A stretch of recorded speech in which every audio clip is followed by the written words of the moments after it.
welcome into PFF TV. Austin Gayle here with Mike Renner, the host of the 2-for-1 Drafts podcast. We are continuing our NFL Draft Profile series, going to Josh Jones, the Houston offensive tackle that literally improved his pass blocking grade every year of his career, all 4 years at Houston, all the way up to a very high grade, season high grade of an 89.2 PFF pass blocking grade this past season. A guy that's great in pass protection, dominated at the Senior Bowl, 16th on PFF's big board, a special player in this class. Yeah, he really is, in my opinion, right up there in the top tier of this offensive tackle group with the Tristan Wirfs, the Andrew Thomases, the Jedrick Wills. He is as good a prospect as those guys you mentioned. 4 years as a starter, but had 4 different offensive line coaches at Houston. And then this final year, the highest grade we've ever seen from a non-Power 5 offensive tackle, 93.2 overall. That's higher than anyone else in this draft class. A lot to like about this Houston kid. And going back to the Senior Bowl, this guy, yes, played against Group of 5 competition, but when you saw him against Power 5 competition, he looked the part. Played guard, right tackle, left tackle, dominated at every position they threw at this kid. Talk to me about specific pros, specific positives in his game when you turn on the tape. Yeah, he had the highest win rate in the one-on-ones of any tackle there at the Senior Bowl during the week. So that's obviously impressive, but his hand usage is what really gets me. He uses his hands independently, probably the most advanced hand usage of any tackle in this draft class.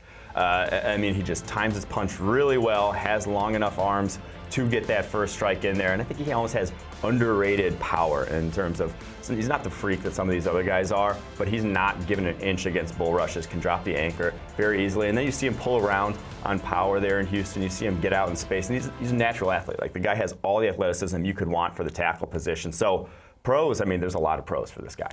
There are some negatives in his game. There's a reason why he's not a top 10 player or the offensive tackle 1 in this class, though. Yeah, he's already going to be 23 as a rookie. We've talked about some of these other offensive tackles that are 20, 21. They're a lot younger than Josh Jones is. So that's obviously a concern. I don't think it's as big a concern as the offensive line because you want these guys to be pro ready. You want them to be older. You don't want them to have this steep learning curve. But then his feet do need to be reworked in pass protection. He's basically just walking backwards out of his stance. Nothing like you see from an NFL offensive tackle. His stance doesn't look like a lot of tackles in the NFL either. I think he needs to be reworked in a lot of different areas to get to the NFL bar. But like, we've seen him do it in college, though, is the other thing. We've seen him do that. So I'm not terribly worried about those issues, but they do need to be cleaned up. I mean, 4 offensive line coaches at the college level, your feet are going to be a little sloppy. You add some polish at the next level. There's, again, his ceiling gets even bigger. Tell me a player comparison, an NFL player comparison for Josh Jones. I think a player comparison for him is Jajuan James, who was drafted first round by the Dolphins, ended up signing the big contract with the Broncos last offseason. I think he's just easy moving, has the length, might not have ever be a dominant offensive tackle in the NFL, but you're going to get above average pass protection. I think